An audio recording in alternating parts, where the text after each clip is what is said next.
Hello and welcome to today's lecture of Introduction to Mechanobiology. So, over the last few lectures, I have started discussing about some of the tools which are relevant for mechanobiological studies. In that regard, I started off by discussing about hydrogels, wherein you can tune the stiffness of these hydrogels by changing the crosslinker or monomer concentration, and gave examples of how different kind of hydrogels can be generated and by different techniques. Okay. So, for characterizing the stiffness of cells or gels, in that regard I introduced AFM or atomic force microscopy and showed how AFM can be used for probing the properties of hydrogel cells and tissues. And in that regard I also gave a few instances of how geometry of the cell or boundary conditions might influence the properties of cells or what you are measuring. So, for example, if a gel is very thin, if a gel is very thin, then cell responses on soft thin gels mimic that on thick and stiff substrates. Okay. So, while using the AFM, I discussed how you can measure cortical stiffness of cells.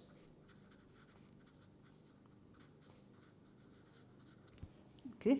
And in the last class, I introduced the techniques, decided how you can go about quantifying contractility of cells. Okay. And there is, for most adherent cell types, there is a very close relationship between the two, in that if you increase contractility, your cortical stiffness or stiffness of cells is going to increase. Okay. You have a linear correlation. However, a more direct approach of measuring contractility in that regard, I introduced three techniques: traction force microscopy,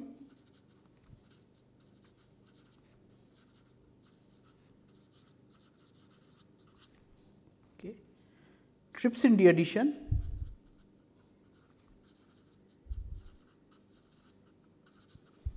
and laser ablation. While laser ablation gives us information about contribution of single stress fiber to contractility, so cell contractility, trypsin deaddition gives us a whole cell contractility measure.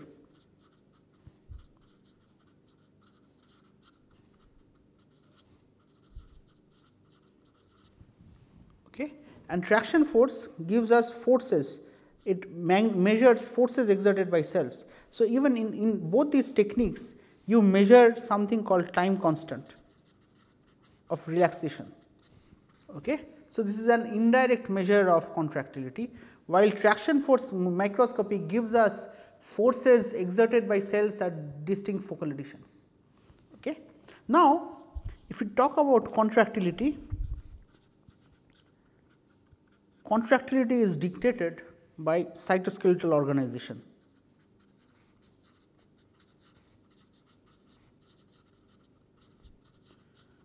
Okay. And when I say cytoskeletal organization, I am talking about myosin motors. Okay. In non-muscle cells, you have 2 or 3 different isoforms of myosin 2A, 2B, 2C. These localize in spatially distinct manner.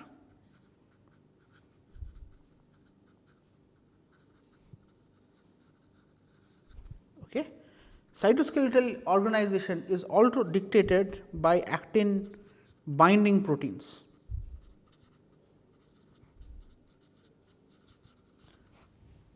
Okay.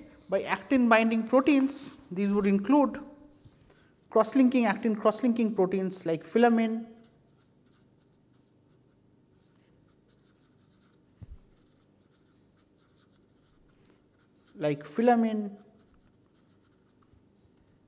alpha actinin, formin, etc. Okay.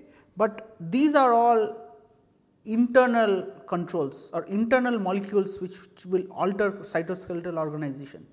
But in the context of stem cell differentiation,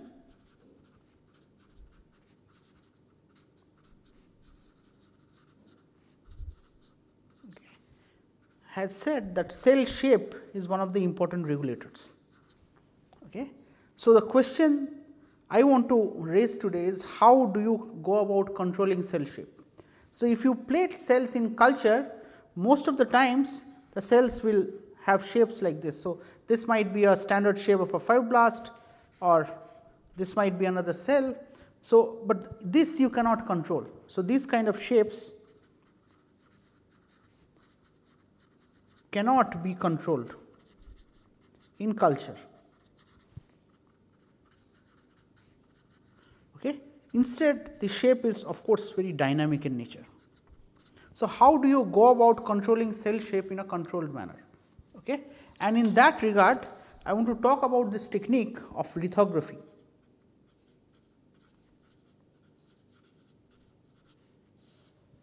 Okay.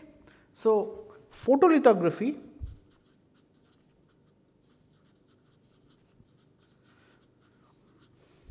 this is a process used in microfabrication.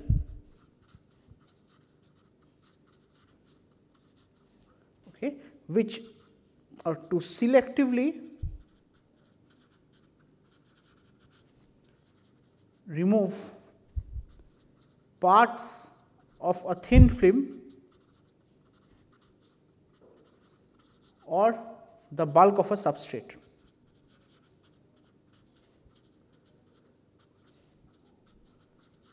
Okay. So, in this technique light is used to transfer a geometric pattern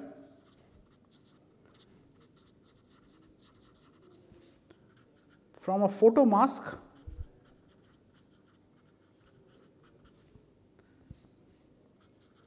to a light sensitive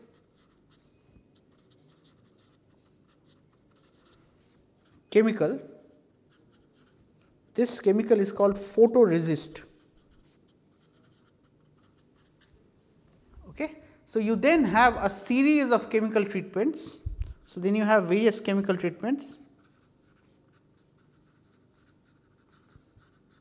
okay, which either engrave the exposure pattern into or enables deposition of a new material in the desired pattern.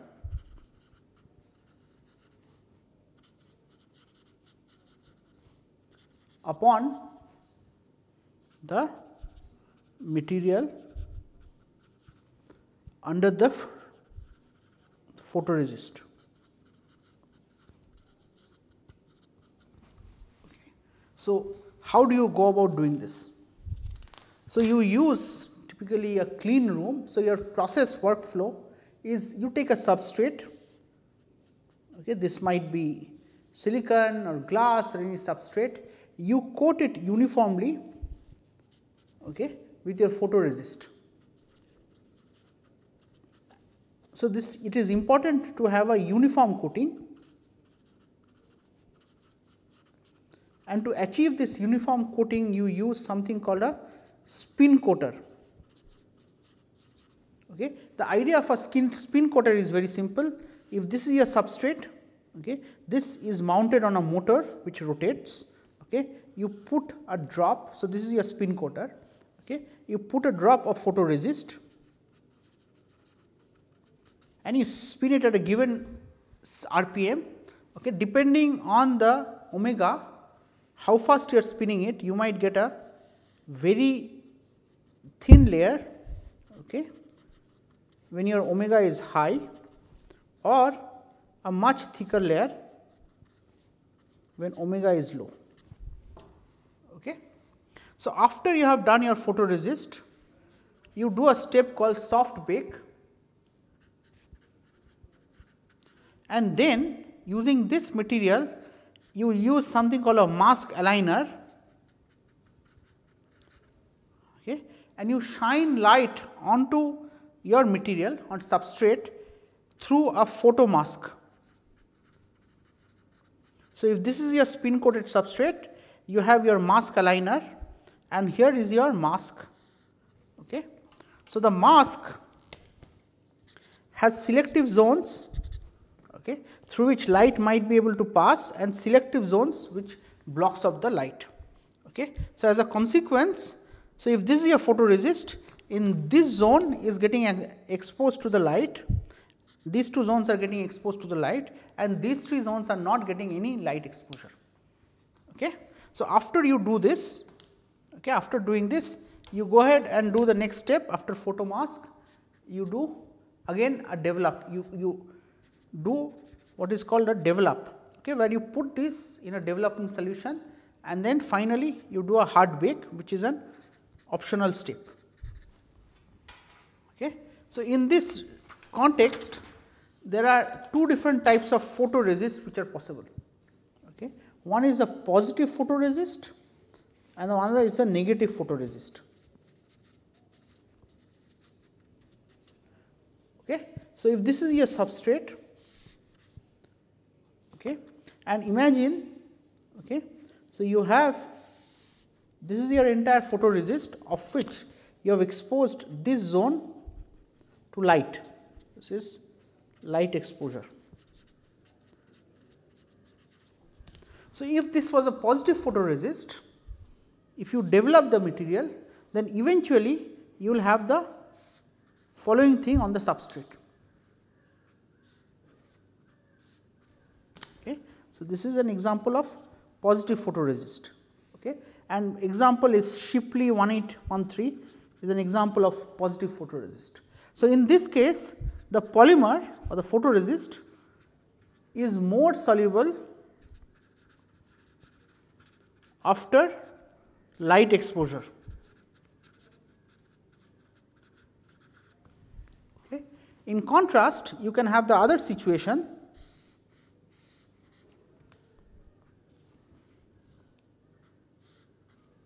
Okay. This is called negative photoresist. Okay. So, the polymer example is SU8. Okay. The polymer is less soluble after being exposed.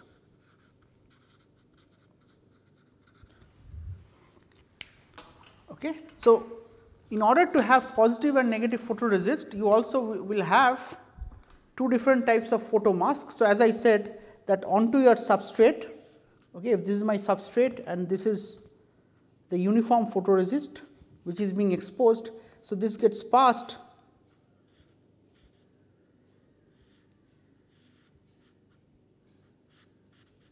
okay, and then this is your light coming.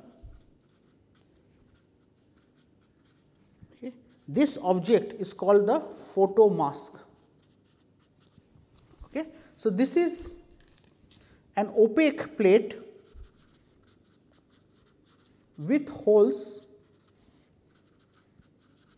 that allow light to pass.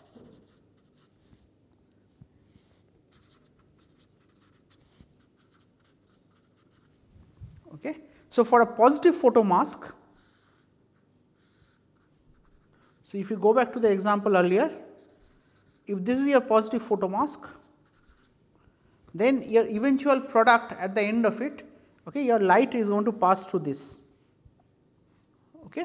So, this is your positive photomask, and in case of your negative photomask, you only have the centered zone and the surroundings will allow light to pass. Okay. So, again this is your substrate, this is a substrate.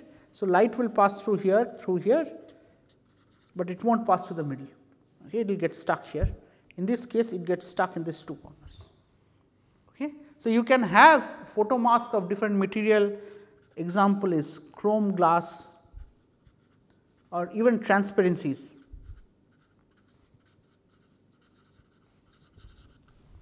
Okay. Now, so this is broadly lithography. What is soft lithography? Okay, soft lithography is what is used for biology applications.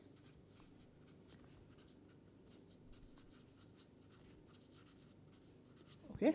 So, this it refers to family of techniques, okay, for fabricating structures using. So, you want to fabricate structures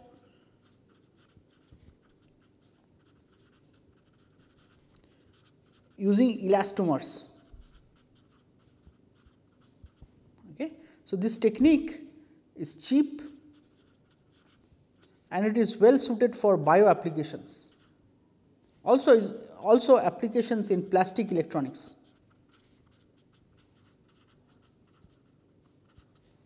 Okay. And you can reach resolution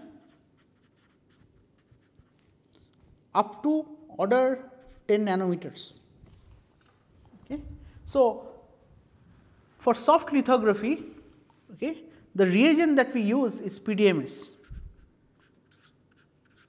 So, this was PDMS was also used for making some of the gels, hydrogels, but in this case PDMS is used for making the masks, not the the patterns. Okay.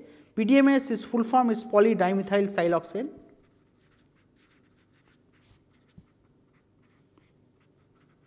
So, once again advantage is you can tune the stiffness, okay, and it conforms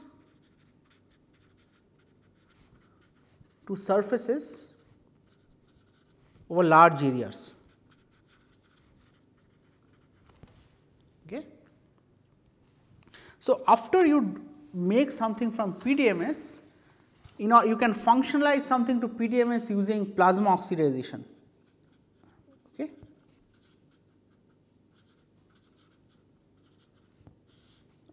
So, where you expose this to oxygen plasma, and using this you can have PDMS stuck to glass or PDMS sticking to other PDMS. The problem is this process is not reversible, okay, because covalent bonds are made. So, how do we go about making a PDMS material? Okay.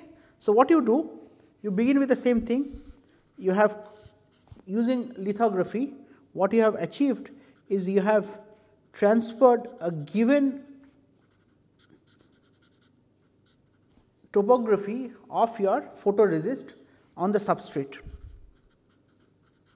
Okay. So, this is your photoresist. So, what you do, you first dump PDMS on top of this. Okay.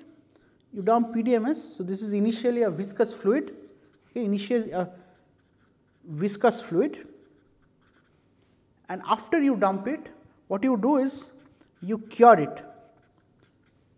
Okay. So, curing it on a hot plate or an oven, okay, at 60 degrees Celsius. So, what you will have is this material will then polymerize. Okay. Once it has polymerized, you can actually peel the PDMS.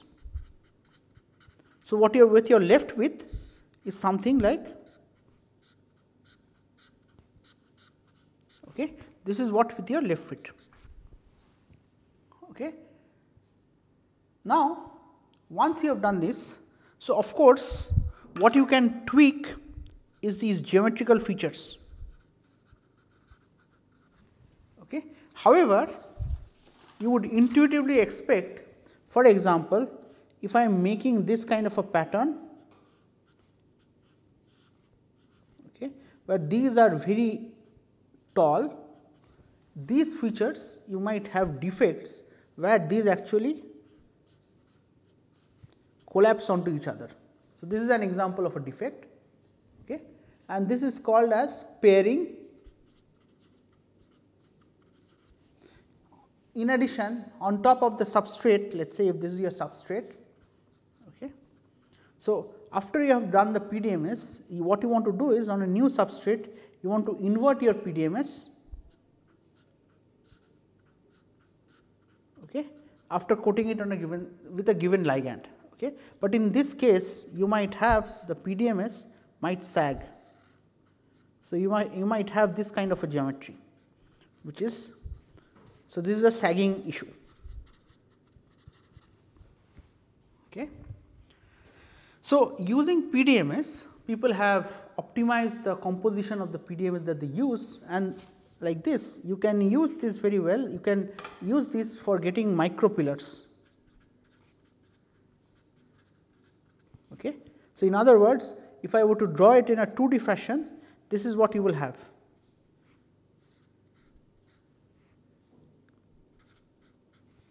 Okay. Similarly, you will have these kind of patterns on a 2D plane. Okay. So, if this was true, then you can plate a cell on top of this and you can have cells which, so if this was ligand coated, so at the top if you had coated it with some ECM ligand, then the cell can actually spread and then exert. So, you will have a cell assemble on this and exert forces which are inward direction, okay, which are directed inward. So, as a cause, so if I were to look at the same thing on from the top, what I will get is, so let us say I just write down the, I am drawing the center point in top view. Okay. You have this 4×4 grid when no cells are there. So, you can design in such a way this D is known, this D prime is also known, and the diameter of each of these pillars phi is known. Okay. So, when you put the cell, you can track the position. So, let us say if this were the original positions. So, if the cell were exerting contractile forces, then the tops would be displaced inward. Okay. You can have this, and for each of these pillar you can find out what is the displacement delta D. Okay. Delta x is the displacement for each pillar.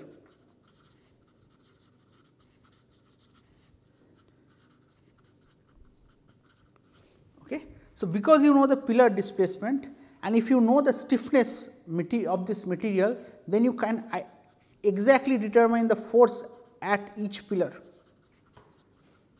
Okay. So, the advantage of this technique is, first of all, you can tune the stiffness of the pillars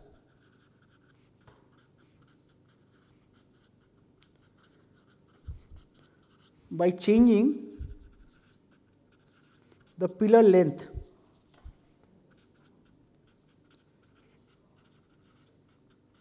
Okay.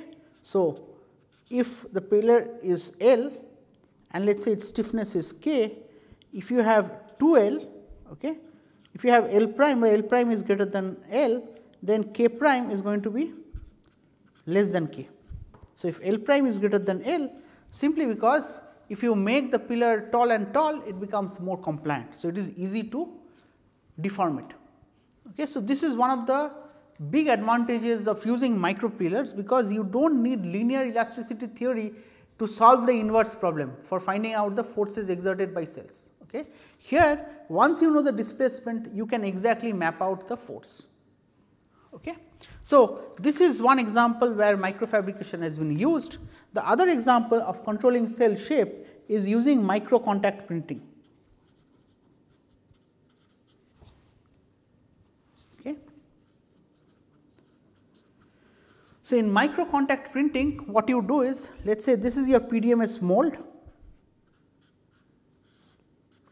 Okay. This is your PDMS mold. You incubate it with some ECM protein of your choice.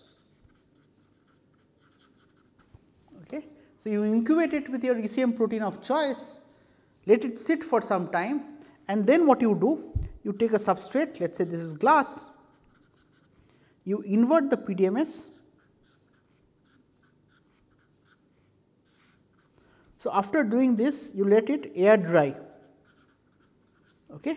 So, as a consequence, if you let it air dry, only these points, okay, all these points will be coated with your ECM protein, but when you stamp it, okay, when you stamp it, then what you will be left with, is the ECM protein only at these protrusions will get transferred. Okay. So, at these points your ECM protein is getting transferred, and after you have done this, okay, you can block the remaining zones, okay, with BSA or pluronic or any other or PEG, any non-adherent material. So, if you look at it in top view, what you will have is as follows. Okay. So, let us assume the geometries were circles, and the remaining zones, okay. So, red is non-adherent and green is adherent. Okay. So, that is how you can control cell shape, but what you have to optimize is to make sure that your coating of pluronic or PEG is uniform. If this does not work, then your micro contact printing will not work. Okay. So, and instead of coating just your ECM proteins, you can also microprint DNA on it or any other metal on it. So, you are not limited to type of thing in which you are with which you are working. Okay. So, I will just discuss one last study. So, what was shown is the link, the first one of the first studies, what it showed was the linkage between cell spreading and apoptosis. Okay. So, what was done was to make these islands of different sizes. Okay. So, the surface area keeps on increasing, you plate cells on these and you track what is the percentage apoptosis. Okay. So, x axis is your spread area.